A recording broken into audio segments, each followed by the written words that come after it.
Comment le coronavirus se propage à l'extérieur par rapport à l'intérieur? Coronavirus, peut-on se contaminer en respirant l'air extérieur? Explication. Une étude a montré que le coronavirus pourrait rester en suspension dans l'air pendant 3 heures. Mais des spécialistes estiment que ce travail ne permet pas de conclure à une transmission du Covid-19 par voie aérienne. Le Covid-19 peut-il rester un certain temps dans l'air? Et peut-on se contaminer par exemple en entrant dans une pièce fermée où un malade a éternué ou toussé, ou même simplement en marchant dans la rue? La question revient régulièrement dans le grand public depuis l'émergence de cette épidémie de coronavirus. Et elle est de nouveau dans l'actualité avec une étude scientifique affirmant que le virus pourrait rester en suspension dans l'air pendant 3 heures.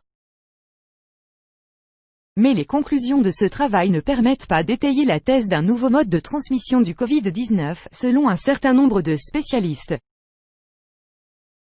Selon eux, cette étude de laboratoire ne correspond pas à ce qui se passe dans la vie réelle, avec des personnes atteintes par le coronavirus. Transmission par gouttelettes et par voie manuportée. Depuis le début, on considère que le Covid-19 se transmet de 2 manières. Une personne peut d'abord être infectée si elle est en contact, à moins d'1 mètre, avec des gouttelettes respiratoires expulsées par le nez ou par la bouche d'un sujet infecté quand il tousse ou éternue. Ces gouttelettes peuvent aussi se retrouver sur des objets ou des surfaces autour de la personne infectée.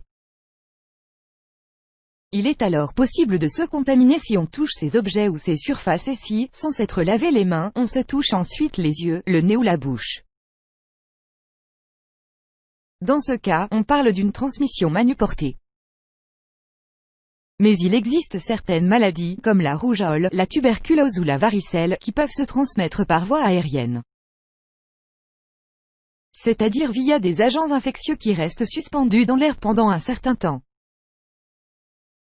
En dehors de ces 3 maladies, toutes les autres pathologies infectieuses respiratoires se transmettent par la voie gouttelette jusqu'à preuve du contraire, indique le professeur Didier Lepelletier, président du conseil scientifique de la Société française d'hygiène hospitalière (SF2h). Face à ce Covid-19, émergé inconnu, les experts ont eu des doutes, au départ, sur son mode de transmission. Mais assez vite, ils ont estimé qu'il se propageait par les gouttelettes ou par voie manuportée.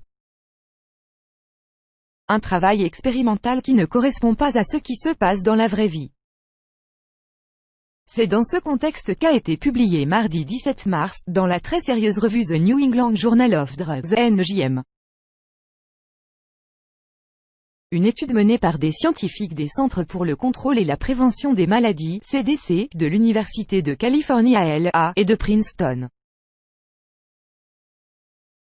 Leurs travaux ont d'abord montré que le Covid-19 pouvait être détectable jusqu'à 2 à 3 jours sur des surfaces en plastique ou en acier inoxydable, et jusqu'à 24 heures sur du carton. Ils ont aussi diffusé du virus dans l'air ambiant et ont ensuite retrouvé des particules virales suspendues dans l'air pendant 3 heures. Mais il s'agit d'un travail expérimental qui ne correspond pas à ce qui se passe dans la vraie vie avec ce coronavirus, indique le Dr Bruno Grandbastien, président de la SF2H. Ces chercheurs ont créé des particules très petites et très fines qu'ils ont ensuite contaminées avec ce coronavirus, poursuit ce médecin. Et par le biais d'un aérosol, ils ont ensuite diffusé ces particules dans l'air dans une enceinte fermée.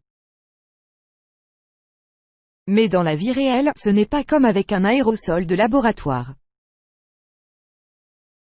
Quand une personne tousse, éternue ou crache, elle expédie dans l'air des gouttelettes qui ne sont pas aussi fines et petites que celles de l'étude. Il s'agit au contraire de grosses particules portant le virus qui ne restent pas suspendues dans l'air mais tombent rapidement. Entretien. Médicaments. L'Europe doit réfléchir à son indépendance sanitaire. Sur la même ligne, le professeur Lepelletier estime que cette étude ne démontre pas une possible transmission aérienne du coronavirus. Dans l'état actuel des connaissances, le risque de se contaminer simplement en respirant l'air extérieur, sans contact direct avec une personne qui tousse, est nul. tranche le docteur Grandbastien.